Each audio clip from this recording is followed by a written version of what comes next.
سورہ کافرون. سورہ کافرون کا تعارف. مقام نزول. سورہ کافرون مکہ مکرمہ میں نازل ہوئی ہے. آیات، کلمات اور حروف کی تعداد. اس سورت میں 1 رکوع، 6 آیتیں، 26 کلمے اور 94 حروف ہیں. کافرون نام رکھنے کی وجہ. اس سورت کی پہلی آیت میں یہ لفظ موجود ہے، اس مناسبت سے اسے سورہ کافرون کہتے ہیں. سورہ کافرون کے فضائل. نمبر 1، حضرت فروہ بن نوفل رضی اللہ تعالی عنہ سے مروی ہے، حضور پرنور صلی اللہ تعالی علیہ وآلہ وسلم نے حضرت نوفل رضی اللہ تعالی عنہ سے ارشاد فرمایا، تم قل یا ایھا الکافرون پڑھ کر سویا کرو کیونکہ یہ سورت شرک سے بری کرتی ہے. نمبر 2، حضرت سعد بن ابی وقاص رضی اللہ تعالی عنہ سے روایت ہے، نبی کریم صلی اللہ تعالی علیہ وآلہ وسلم نے ارشاد فرمایا، جس نے سورت قل یا ایھا الکافرون پڑھی تو گویا کہ اس نے قرآن مجید کے 4تھائی حصے کی تلاوت کی. سورہ کافرون کے مضامین. اس سورہ مبارکہ میں مشرکوں کے عمل سے بیزاری کا اظہار کیا گیا ہے اور کافروں کی اس امید کو ختم کر دیا گیا ہے کہ مسلمان اپنے دین اور اللہ تعالیٰ کی عبادت کے معاملے میں کبھی ان سے سمجھوتا کریں گے. سورہ کوثر کے ساتھ مناسبت. سورہ کافرون کی اپنے سے ماں قبل سورت کوثر کے ساتھ مناسبت یہ ہے کہ سورہ کوثر میں حضور پرنور صلی اللہ تعالی علیہ وآلہ وسلم کو اللہ تعالیٰ کی عبادت کرتے رہنے کا حکم دیا گیا، اور سورہ کافرون میں یہ حکم دیا گیا کہ آپ صلی اللہ تعالی علیہ وآلہ وسلم کافروں کو مخاطب کر کے یہ اعلان فرما دیں کہ میں صرف اپنے رب تعالیٰ کی عبادت کرتا رہوں گا اور جن بتوں کی تم پوجا کرتے ہو میں ان کی کبھی بھی پوجا نہیں کروں گا. بسم اللہ الرحمن الرحیم. ترجمہ: اللہ کے نام سے شروع جو نہایت مہربان رحمت والا ہے. قل یا ایھا الکافرون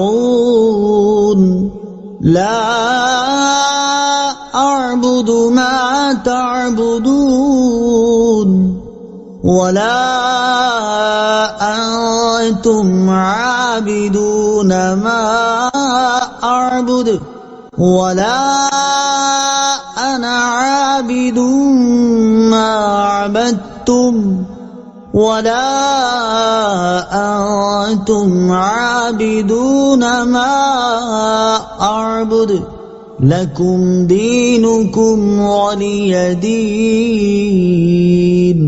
ترجمہ: تم فرماؤ اے کافروں، میں ان کی عبادت نہیں کرتا جنہیں تم پوجتے ہو، اور تم اس کی عبادت کرنے والے نہیں جس کی میں عبادت کرتا ہوں، اور نہ میں اس کی عبادت کروں گا جسے تم نے پوجا، اور نہ تم اس کی عبادت کرنے والے ہو جس کی میں عبادت کرتا ہوں. تمہارے لیے تمہارا دین ہے اور میرے لیے میرا دین ہے. قل یا ایھا الکافرون. تم فرماؤ اے کافروں. تفسیر صراط الجنان میں ہے. شان نزول: قریش کی ایک جماعت نے تاجدار رسالت صلی اللہ تعالی علیہ وآلہ وسلم سے کہا کہ آپ ہمارے دین کی پیروی کیجئے، ہم آپ کے دین کی پیروی کریں گے. 1 سال آپ ہمارے معبودوں کی عبادت کریں، 1 سال ہم آپ کے معبود کی عبادت کریں گے. رسول کریم صلی اللہ تعالی علیہ وآلہ وسلم نے ان سے فرمایا، اس بات سے اللہ تعالیٰ کی پناہ کہ میں اس کے ساتھ اس کے غیر کو شریک کروں. کفار کہنے لگے تو آپ ایسا کیجئے کہ ہمارے کسی معبود کو ہاتھ ہی لگا دیجئے، ہم آپ کی تصدیق کر دیں گے اور آپ کے معبود کی عبادت کریں گے. اس پر یہ سورہ مبارکہ نازل ہوئی اور سرکار دو عالم صلی اللہ تعالی علیہ وآلہ وسلم مسجد حرام میں تشریف لے گئے. وہاں قریش کی وہ جماعت موجود تھی جس نے نبی کریم صلی اللہ تعالی علیہ وآلہ وسلم سے یہ گفتگو کی تھی. حضور پرنور صلی اللہ تعالی علیہ وآلہ وسلم نے یہ سورت انہیں پڑھ کر سنائی تو وہ مایوس ہو گئے اور انہوں نے حضور اقدس صلی اللہ تعالی علیہ وسلم کو اور حضور پرنور صلی اللہ تعالی علیہ وآلہ وسلم کے صحابہ اکرام کو اذیتیں پہنچانا شروع کر دیں. یاد رہے کہ اس آیت میں وہ کفار مراد ہیں جو اللہ تعالیٰ کے علم میں ایمان سے محروم تھے اور کفر پر ہی مرنے والے تھے.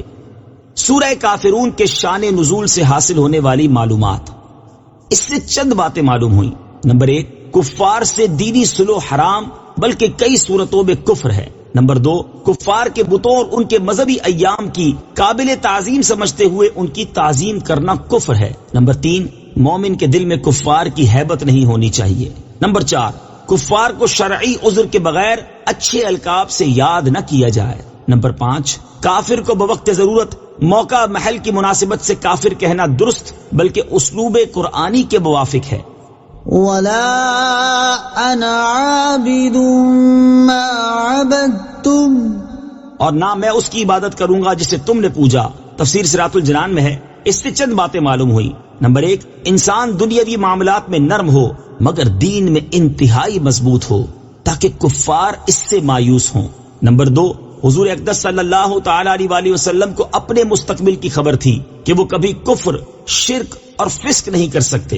نمبر 3، مسلمان کو چاہیے کہ اپنے بارے میں کفار کو مایوس کر دے کہ وہ اسے دین سے پھیر سکیں. ولا أنتم عابدون ما أعبد اور نہ تم اس کی عبادت کرنے والے ہو جس کی میں عبادت کرتا ہوں.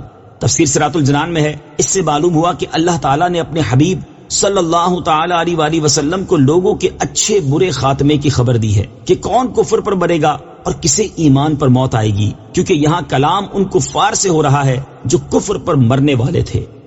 لکم دینکم ولی دین تمہارے لیے تمہارا دین ہے اور میرے لیے میرا دین ہے. تفسیر صراط الجنان میں ہے یعنی تمہارے لیے تمہارا کفر اور میرے لیے میری توحید اور میرا اخلاص ہے. اس کلام سے مقصود کفار کو ڈرانا ہے نہ کہ ان کے کفر سے راضی ہونا. صدق اللہ العظیم.